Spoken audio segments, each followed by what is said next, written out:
अस्सलाम वालेकुम दोस्तों की हाल चाल तुसीं देखदे पे लतीफ एनिमल टीवी मैं तुहाडा वीर मोहम्मद लतीफ जट। दोस्तों सब तो पहले साढ़े चैनल में सबसक्राइब करो ताकि साड़ी हर वीडियो तुहाडे तक आसान तरीके से पहुँच सके। दोस्तों वास्ते माशाल्लाह अज दूजन तुहाडी वीडियो लेके आए हैं।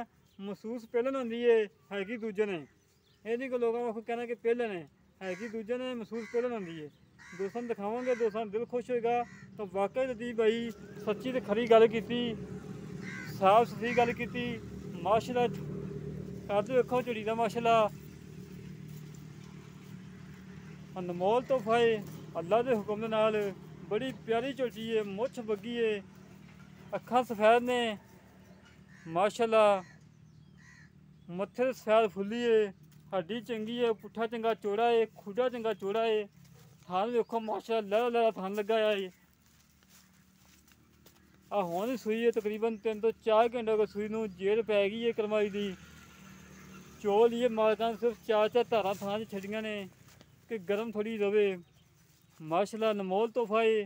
मगर इहदा कट्टा है, कट्टा वेखो माशाल्लाह कितना प्यारा है, काला शाह कट्टा है।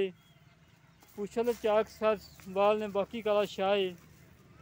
देखो दोस्तों तुहानूं पता कि तुहाडा वीर साफ सुथरे जानवर लैके आंदा है, अनमोल तोहफे लैके आंदा है।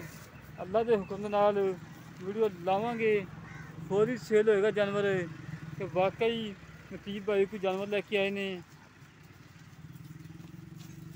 माशाल्लाह जी माशाल्लाह, माशाल्लाह के कमेंट आने चाहिए ने। मालिक इत्थे कोले नहीं हैगे ने। डिमांड जेह्ड़े वीर दे पसंद आवे डिमांड मालकां नूं पुछ के फोन ते दसांगे। फिलहाल मालिक नहीं कोले हैगा।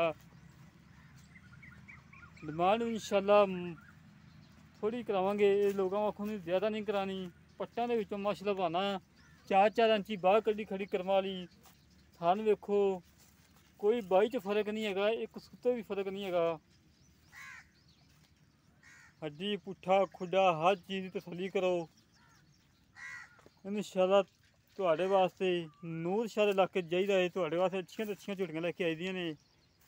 अज फिर नूर शाह इलाके च गए हैं, उत्थे एक झोटी माशाल्लाह बड़ी प्यारी सी जिन्नी वीडियो तुम दिखा रहे हैं। माशाल्लाह बड़ा अनमोल तोहफा है, धुनी कोड़ी तो बिल्कुल साफ है, ना कोई धुनी है ना कोड़ी है।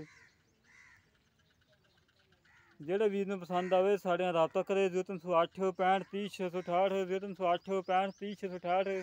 इसी तरह मिलांगे एक अगली नई वीडियो ते। अपने वीर नूं इजाज़त। पाकिस्तान जिंदाबाद।